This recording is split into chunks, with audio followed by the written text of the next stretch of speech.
Hey guys, it's Car Guy 11. I'm excited to have my first Lexus press car, and it's not just any one. This is the brand new 2024 Lexus TX550h Plus, which means this is the plug-in hybrid version of the new 3-row family SUV.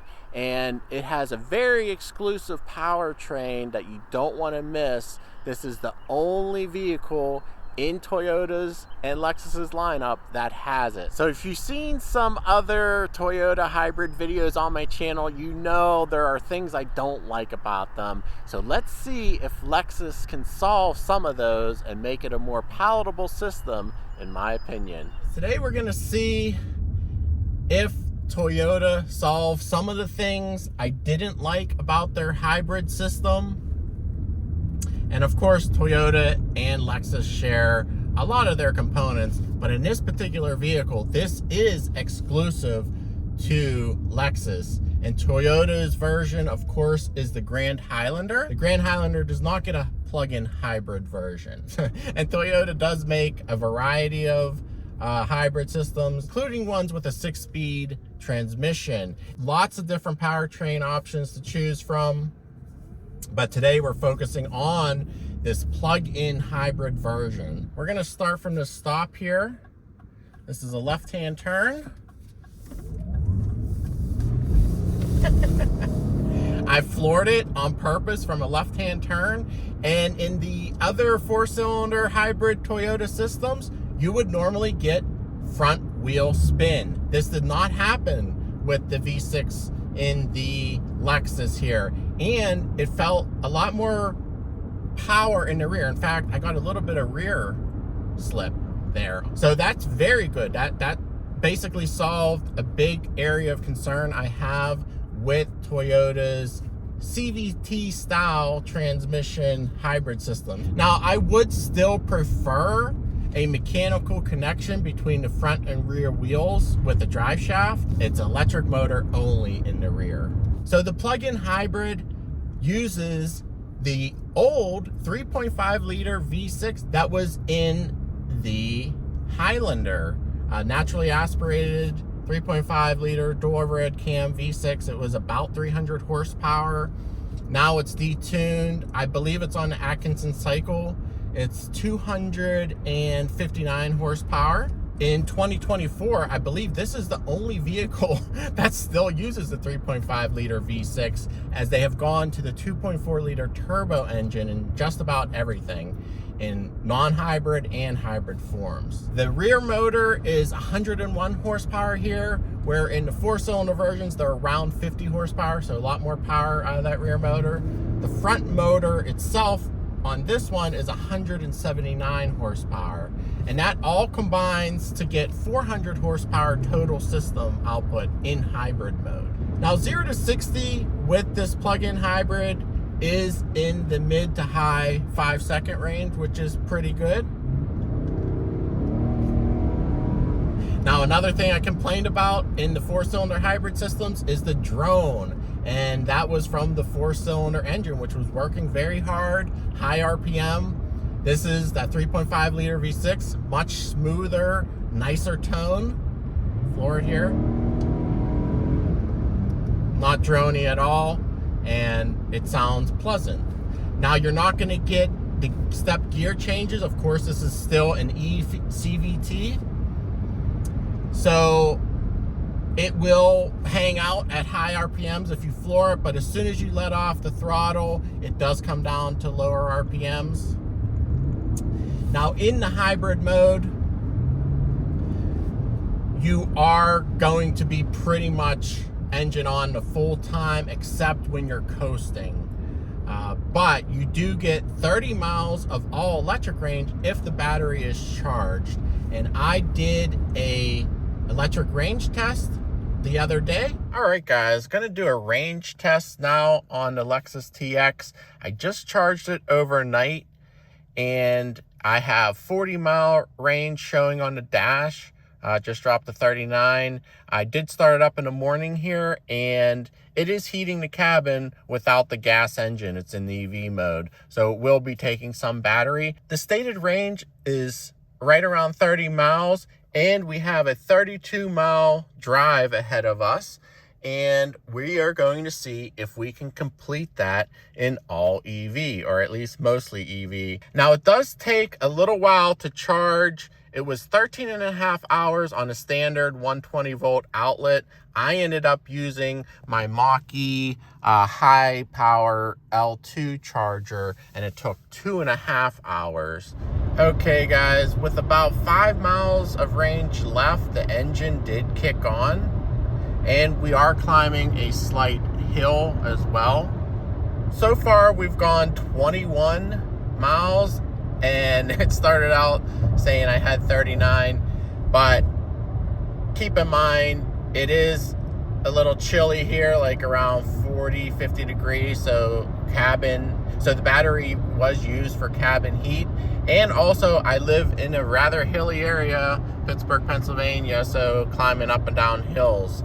In addition, most of this drive has been on the highway at about 70 miles per hour. You would definitely get better if you were just using this around town in EV mode. The EV mode comes on by default when you charge it. So this is the mode it prefers to use the battery first. You can switch it out to go into the hybrid mode, but I just left it in the EV mode. And again, the engine is coming on and off at this point with 3 miles left. I have 10 miles left on my trip, so it doesn't look like I'm gonna get there in all EV, but the battery is a pretty decent size. It's 18.1 kilowatt, and that gives it enough power to stay in EV mode for the most part, even at those highway speeds.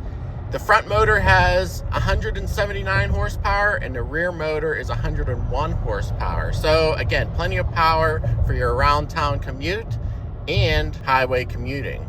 So you definitely lose performance when you're in EV only mode. And I want to demonstrate that now for you. I'm gonna floor it. Oh yeah.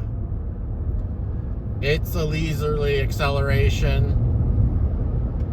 There's 60, probably about 10 seconds, probably double of what it is in the hybrid mode with the gas and electric working together for you. Not a huge deal, just something to know. A thing I don't like about plug-in hybrid vehicles, you're not getting the same performance all the time. It depends on what mode you are in. Where an EV, you get full performance all the time, and a gas engine, you get full performance all the time. So that's one of the trade-offs.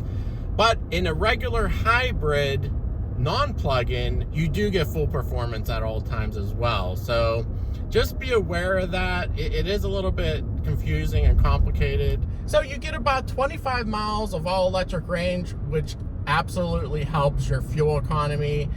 The fuel economy reported is a combination of the electric mode and the hybrid. Now, I will say the V6 does require premium fuel, and currently I'm getting right at 29 miles per gallon combined. So that's not too bad in a very large and heavy vehicle like this. And with the performance of 400 horsepower and a V6, so not too shabby actually. I'm on some back roads here, and you know, it's not handling too bad. This is by far not a sports car. Now, the suspension tuning, there is no adjustable suspension. There's no air suspension. It's just one tune. It is very comfortable and quiet. I am happy about the ride, but I do kind of wish there was an adjustable option to get it into a sportier setup for this price point, and we'll talk about price in a second. But there is a sport mode which tightens up the steering and gives you the increased throttle response. I did do another drive, spirited drive in sport mode, and I'll show that here. And on some more windy roads here, it's definitely no sports car, and the suspension is rather soft, but oh yeah, a lot of lean here. And the tires don't seem to have a lot of grip. These are Continentals. But of course, this isn't what this vehicle is designed for. Start from a stop here. in sport mode. Now you don't get gear changes, but you do have paddle shifts. They don't do too much. But when you are in EV mode, they will increase the regen, which is nice. You definitely feel more of a power bias up front because you have the gas engine, which is around 270 horsepower, plus the electric motor, which is 179 horsepower, and you only have in the rear 101 horsepower. So it's definitely more of a front bias system, and that's typical with the Toyota hybrid systems because there's no mechanical connection between the front and the rear. It's only electric motor in the rear. Now the brakes feel excellent actually. This is a regen braking, of course, with the hybrid and EV powertrain. And the brakes have a nice solid feel. The pedal has a nice solid feel. The brakes probably could be a little bit more powerful, but this is a very heavy vehicle at 5,400 pounds. You don't feel the transition between regen and friction brakes. It does show on the dash when you are in regen. And when you lift off the throttle, you are also getting a little bit of regen. And in sport mode, that is intensified a little bit. So there's stronger regen in sport mode on liftoff. So other than that, this is a very nice, classy vehicle. This is my first Lexus actually, and it does show. There are nice materials inside. It looks classy on the outside. Large 22-inch wheels. Has this huge 12-inch touchscreen system. This is Toyota's new infotainment system. It has wireless CarPlay and Android Auto, and it works well. And your climate controls are also touchscreen except for the dials for the temperature. The dash is all digital and it gives you a little bit of customization, but I would like actually more. The digital display does show the built-in factory nav map on the cluster, but once you go into CarPlay or Android Auto, you do lose that map in the center, unfortunately. Now it does have a beautiful heads-up display, color, a large size, showing your navigation, your speed, all your safety systems. But one thing I don't really love is the touch-sensitive buttons on the steering wheel. They are not marked, and it gets projected up onto the heads-up display what options you're touching as you touch them. And it's a little bit confusing, and even once you understand what positions they are, you have to make sure it lights up in the heads-up display before you push it. If you just go directly to push it, it won't register until you actually make physical contact and it shows in the heads-up display. Seats are pretty comfortable. They have the full range of motion with lumbar, of course, and it has the thigh cushion extension, which I really like. Unfortunately, no massage feature for this price point, and again, I am going to talk about pricing here in a minute, but this actually is missing some features I think it deserves for the price. Second row and third row legroom is adequate, I would say. It's not cavernous by any means. You can fit back there though, and decent headroom. I think there are some more roomy options. And this rides pretty high up, and I don't know if that's because of the battery, but you know, there is a step in height for sure with this vehicle. Now the stereo is a Mark Levinson. This is a top of the line model, and I'm actually not thrilled about it. It sounds kind of tinny, not much bass. Unless you turn it way up, it will sound good, but I expected more again for this price point. And let's just go right into the pricing. This vehicle is fully loaded at $82,000. This vehicle does start in the 50s without the hybrid, of course. And you don't get the federal tax credit either. The $7,500, you do not qualify on this. So This is pretty expensive for what it is, and again, it is missing features. And one huge one, there is no sunroof. There is no panoramic sunroof, and this is such a large roof and vehicle that, you know, you probably want that in a vehicle like this for simply more light. So it's not offered on this top model, and again, it's missing other features that the base models have. This also has the digital rear view mirror as part of that top package. So in conclusion, I think Lexus did a very nice job with this vehicle. I just think at this price point, you might have some better options. I would stick with the lower trims, to be honest. And yes, you're not going to get the fuel economy like this one, but you should be getting in the low 20s at least. So I'm really happy Lexus has made improvements to the hybrid system to make it more refined, more enjoyable to drive. If you enjoyed this video, please give it a thumbs up, share it with your friends, subscribe for more, and I'll see you in the next video.